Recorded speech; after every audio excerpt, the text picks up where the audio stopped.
Avec Sofinco, baissez votre consommation d'énergie en lançant vos travaux d'éco-rénovation. Sofinco présente Sud Radio, parlons éco-rénovation. Avec Grégoire Darico, bonjour. Bonjour Jean-Marie, bonjour à tous. Bonjour Laurent Permas, merci bonjour, beaucoup Grégoire. de nous accompagner pour cette chronique. Vous êtes directeur de Sofinco Éco-Transition. Alors cette semaine, Laurent, j'aimerais qu'on parle des travaux de ventilation. On vient d'y faire allusion, des travaux que je dois effectuer chez moi. Qu'est-ce que vous pouvez nous dire à ce propos ? Il y a un chiffre qui fait froid au dos. C'est la moitié des Français, en fait, déclarent avoir trop souvent froid en hiver et trop chaud en été. Donc c'est ce qu'on appelle l'inconfort thermique, qui est souvent cité notamment comme dégradation de la qualité de vie dans un logement. Et 20% des occupants de logements de moins de 75 mètres carrés affirment que l'air qu'ils respirent dans leur logement n'est pas sain. Enfin, un mauvais système de ventilation, en fait, c'est souvent responsable de 20% des déperditions de chaleur. Alors avec les hottes, les seuils, les fissures, les cheminées, et puis comme l'ADEME l'a évoqué, on a souvent en fait une mauvaise disposition des pièces. Et un élément important, c'est que renouveler l'air libre avec une bonne ventilation est indispensable pour justement que ça soit un lieu agréable et sain.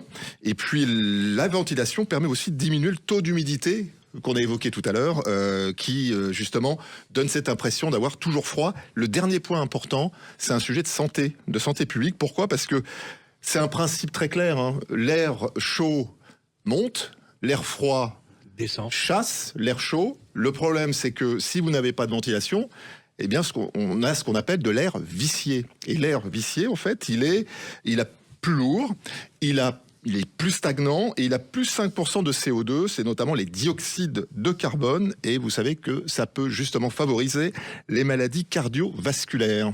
Alors Laurent, justement, quels sont les différents équipements de ventilation que l'on peut retrouver, sans rentrer évidemment dans les détails techniques ?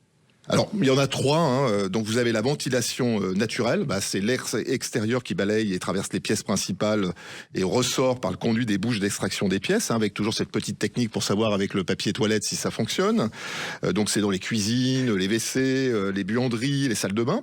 Vous avez la deuxième technique qui est la ventilation mécanique contrôlée, appelée VMC de simple flux, qui, elle, en fait, assure le renouvellement permanent de l'air intérieur. L'air neuf arrive, donc l'air froid arrive dans les pièces par les entrées d'air en façade. L'air vicié est évacué par les couches d'extraction situées dans les pièces humides et relié par un extracteur. Vous voyez que c'est assez technique. Et en fait, il y a la dernière technique qui est la VMC double flux, qui est intéressante. À la différence du simple flux, justement, elle récupère entre 70 et 90% des calories d'air évacuées par le logement pour préchauffer l'air neuf, qui est ensuite soufflé dans les pièces principales. C'est la technique de l'air chaud qui est en dehors et qui va dans l'air froid dans les conduits, qui va se réchauffer et qui va permettre justement d'avoir une qualité d'air saine et en même temps une très belle ventilation. Alors, comment savoir quel est le meilleur système pour moi ?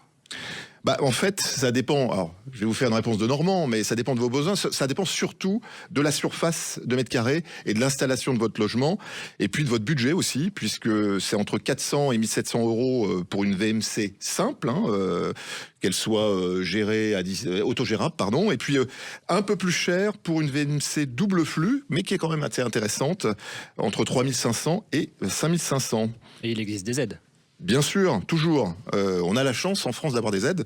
Ma prime rénov, jusqu'à 2500 euros pour des ménages modestes, très modestes, 2000 euros pour des ménages modestes, 1500 euros pour des revenus intermédiaires. Vous avez les C2E, les certificats d'économie d'énergie, le prêt à taux zéro, et puis il y a aussi les aides aux collectivités locales, la TVA à taux réduit, et bien évidemment le prêt à l'amélioration à l'habitat. Et comme d'hab, Laurent, si je cherche plus d'informations, je vais où ?